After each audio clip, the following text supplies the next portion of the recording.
Hello friends, good morning. আমার চ্যানেলে আপনাদের সবাইকে স্বাগত। তো আজকে সকাল থেকেই বেশ ঝিরঝির করে বৃষ্টি পড়ছে, আর এই বৃষ্টির মধ্যেই আমি ননিকে স্কুলে ছাড়তে এসেছি। আজকে ননির এক্সাম আছে, না হলে হয়তো স্কুলে পাঠাতাম না, যেহেতু এক্সাম আছে এই যে ছাতা নিয়ে বেরিয়ে পড়েছি। তো এখন ননিকে ছেড়ে দিয়ে আমি বাড়ির দিকে যাচ্ছি।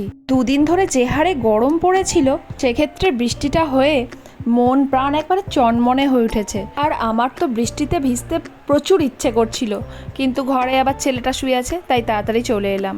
আর বৃষ্টি ভেজা দিনে একটু আলুর পরোটা হলে কীরকম হয়।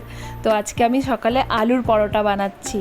তো আলুর পরোটা গরম গরম খেয়ে নেওয়া হবে, তারপর কাজে লাগবো।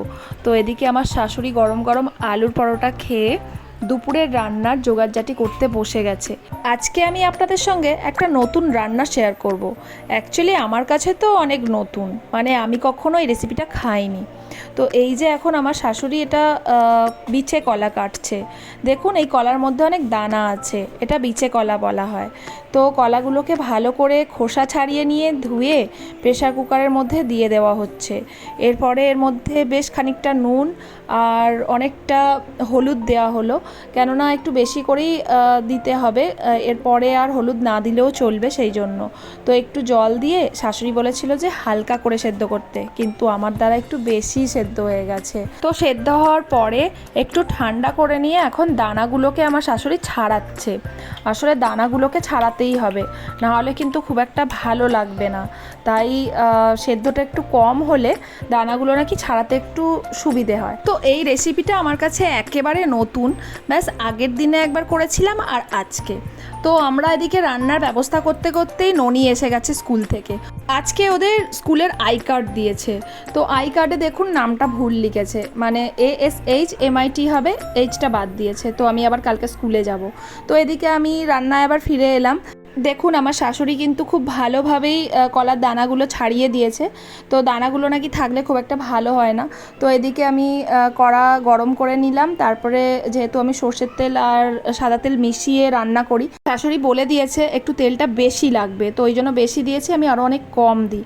তো তেল গরম হওয়ার পরে 5 ফোড়ন, শুকনো লঙ্কা, তেজপাতা সব দিয়ে ভালো করে নাড়িয়ে চাড়িয়ে নিচ্ছি। তারপরে একটু ধনে গুঁড়ো দিলাম। আগের দিন দেখেছিলাম শাশুড়ি ধনে গুঁড়ো দিয়েছিল এর মধ্যে। তো আগের দিন যেহেতু পেঁয়াজ দিয়েছিলাম, আজকে কিন্তু পেঁয়াজ দিইনি। আজকে যেহেতু সোমবার মঙ্গলবার আমরা একেবারে পেঁয়াজ রসুন খাই না। তো তারপরে ফোড়নটা গরম হয়ে যাওয়ার পরে কলাগুলো এর মধ্যে দিয়ে দিলাম, দিয়ে ভালো করে নাড়ছি, একদম যেন স্মুথ হয়ে যায় সেরকমভাবেই এটাকে নাড়তে হবে। তো আজকে যেহেতু পেঁয়াজ দিচ্ছি না, শাশুড়ি নতুন ট্রিক বললো, যেটা আগের দিন দিইনি, সেটা হচ্ছে কাঁচা দুধ। এই দুধটা কিন্তু কাঁচা দুধ। তো কাঁচা দুধ দিয়ে ভালোভাবে মিশিয়ে নিচ্ছি, একেবারে স্মুথ না হওয়া পর্যন্ত নাড়তে হবে। তো এখানে নুনও দিয়ে দিলাম। আপনারা ভাববেন আমি একা একা রান্না করছি, না, এখানে আমার শাশুড়ি কিন্তু ডিরেকশন দিয়েই যাচ্ছে, কারণ যেহেতু এটা আমি নতুন রান্না করছি। তো নাড়তে নাড়তে দেখুন একেবারে স্মুথ হয়ে গেছে। তো এতে একটু এখন চিনি দিয়ে দিচ্ছি। চিনিটা দিতে হবে মানে টেস্ট ব্যালেন্সের জন্য। তো দেখুন একেবারে স্মুথ হয়ে গেছে। যখনই স্মুথ হয়ে যাবে তখনই ভেবে নিতে হবে যে এটা হয়ে গেছে।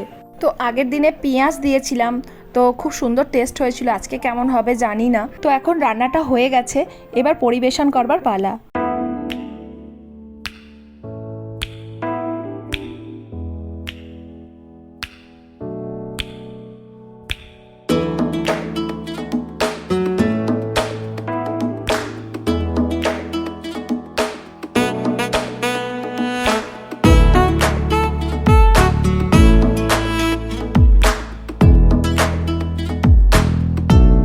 গরম গরম ভাতের সাথে এই রেসিপিটা দারুণ লাগে। আগের দিন তো গরম গরম ভাতের সাথেই খেয়েছিলাম, কিন্তু আজকে বাচ্চাদের খাওয়াতে খাওয়াতে অনেকটা দেরি হয়ে গেল। সবাই খেয়ে নিয়েছে, শাশুড়িকেও সাজিয়ে গুছিয়ে ভালো করে দিয়ে দিয়েছি, বাচ্চাদেরও খাইয়ে দিয়েছি। এবার আমার পালা। যেহেতু সবাইকে সাজিয়ে গুছিয়ে দিয়েছি, আমিও একটু সাজিয়ে গুছিয়ে নিয়ে বসি। তো এই যে সব কিছু নিয়ে নিয়েছি, যা যা রান্না হয়েছে। তো এখন খাবার পালা।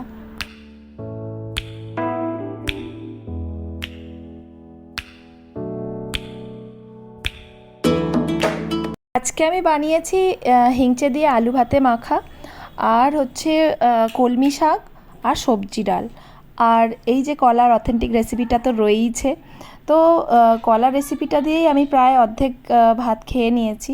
আমার দারুণ লাগছে। আগের দিনেও কিন্তু অর্ধেক ভাত আমি এই কলার রেসিপিটা দিয়েই খেয়েছিলাম। এখন দুপুরে খাওয়া দাওয়ার পরে ফলমূল নিয়ে বাচ্চাদের সাথে বসে পড়েছি। আর এখানে এই যে তরমুজের জুসটা বানিয়ে দিয়েছিলাম, বাকি যে অংশটা ছিল সেটা আর ফেলবো কেন, ওটা আমি খেয়ে নিই। সাথে আপেলও রয়েছে সবার জন্য। তো বাচ্চাদের সঙ্গে আমি এখন টিভি দেখতে দেখতে ফল খাচ্ছি। বাচ্চাদের সঙ্গে একটু এন্টারটেন হওয়াও ভালো, মানে ওদেরও একটু ভালো লাগে ওদের সঙ্গে হাসাহাসি করলে। তো আমার ভিডিওটা আমি এখানেই শেষ করলাম। সবাই খুব ভালো থাকবেন, সুস্থ থাকবেন, আর আমার ভিডিও ভালো লাগলে অবশ্যই একটা লাইক করবেন। তো বাই বাই।